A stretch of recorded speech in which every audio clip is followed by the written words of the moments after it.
So when I'm telling you that there's a responsiveness to price change. So what do I mean by responsiveness to price change? So imagine that there are two goods. Good one is pizza, good two is medicine. So I'm telling you that for some reason, there is a price change and the price increases from PE to P prime E. So my question to you is whether the quantity reduction for both pizzas and medicines due to this price increase would be the same. Just think about it.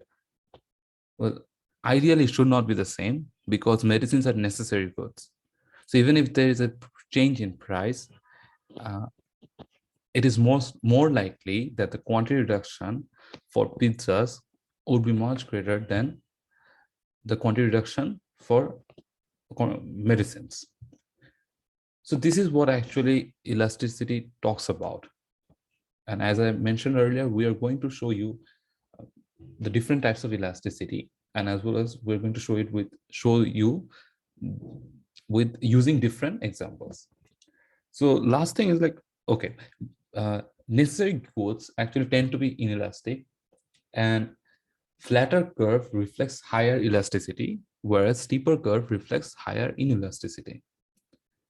So when I'm saying that a demand curve is elastic, I mean that with a change in price, there is a significant amount of quantity reduction.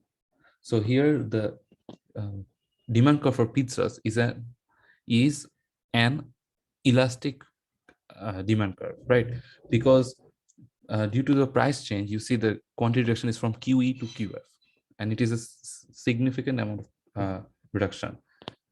Now, looking to the medicines demand curve, it is an inelastic demand curve because due to the price change, it merely falls, the quantity reduction merely falls from QG to QH.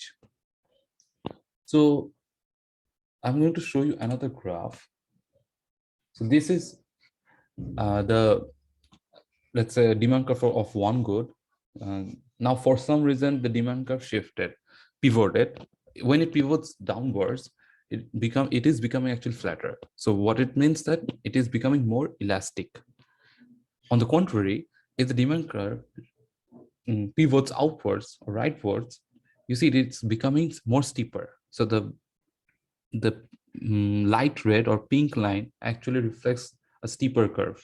So this is the demand curve is becoming more inelastic. So this elasticity is the topic is quite interesting because just like the laws of supply and demand, you actually know uh, the main idea. However, now you are just going to see what you already know in a more formal setup, like in the context of economics.